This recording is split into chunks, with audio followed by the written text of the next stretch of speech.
بسم الله الرحمن الرحيم. الحمد لله نحمده ونستعينه ونستغفره ونؤمن به ونتوكل عليه ونعوذ بالله من شرور أنفسنا ومن سيئات أعمالنا. من يهده الله فلا مضل له ومن يضلله فلا هادي له ونشهد أن لا إله إلا الله وحده لا شريك له ونشهد أن سيدنا وحبيبنا ومولانا محمدا عبده ورسوله صلى الله تعالى عليه وعلى آله وأصحابه وبارك وسلم تسليما كثيرا كثيرا. أما بعد فأعوذ بالله من الشيطان الرجيم. والسماء ذات الرجع والأرض ذات الصدع إنه لقول فصل وما هو بالهزل إنهم يكيدون كيدا وأكيد كيدا فمهل الكافرين أمهلهم رويدا.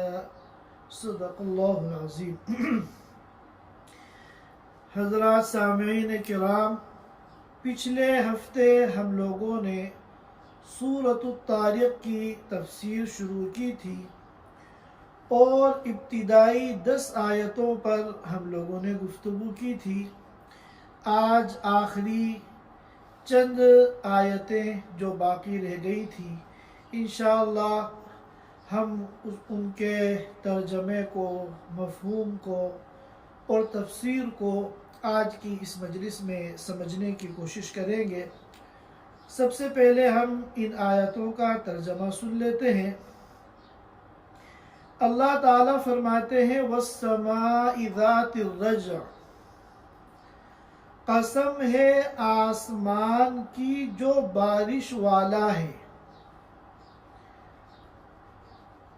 وَالْأَرْضِ ذَاتِ الصَّدْعِ، اور قسم ہے زمین کی جو پھٹنے والی ہے، اِنَّهُ لَقَوْلٌ فَصْلٌ، بے شک یہ قرآن ایک فیصلہ کن دو ٹوک بات ہے. وَمَا هُوَ بِالْهَزْلِ، اور یہ کوئی ہنسی مذاق نہیں ہے. اِنَّهُمْ يَكِيدُونَ كَيْدًا، بے شک یہ لوگ دشمنان اسلام، مشرکین مکہ بڑی چالیں چل رہے ہیں. وَأَكِيدُ كَيْدًا، اور میں بھی بھرپور تدبیر کر رہا ہوں. فَمَهِّلِ الْكَافِرِينَ، لہٰذا اے نبی آپ کافروں کو مہلت دے دیجئے، آپ کافروں کو چھوٹ دے دیجئے. کیا مطلب؟ امہلہم رویدا، کچھ دنوں کے لیے ان کو ان کے حال پر چھوڑ دیجئے. ایک مرتبہ اور ہم ترجمہ سن لیتے ہیں. اللہ تعالیٰ فرماتے ہیں وَالسَّمَاءِ ذَاتِ الرَّجْعِ، قسم ہے آسمان کی جو بارشوں والا ہے، وَالْأَرْضِ ذَاتِ الصَّدْعِ، قسم ہے زمین کی جو پھٹنے والی ہے. اِنَّهُ لَقَوْلٌ فَصْلٌ، بے شک یہ قرآن فیصلہ کن اور دو ٹوک بات ہے. وَمَا هُوَ بِالْهَزْلِ، اور یہ کوئی ہنسی مذاق کی بات یعنی کوئی غیر سنجیدہ بات نہیں ہے.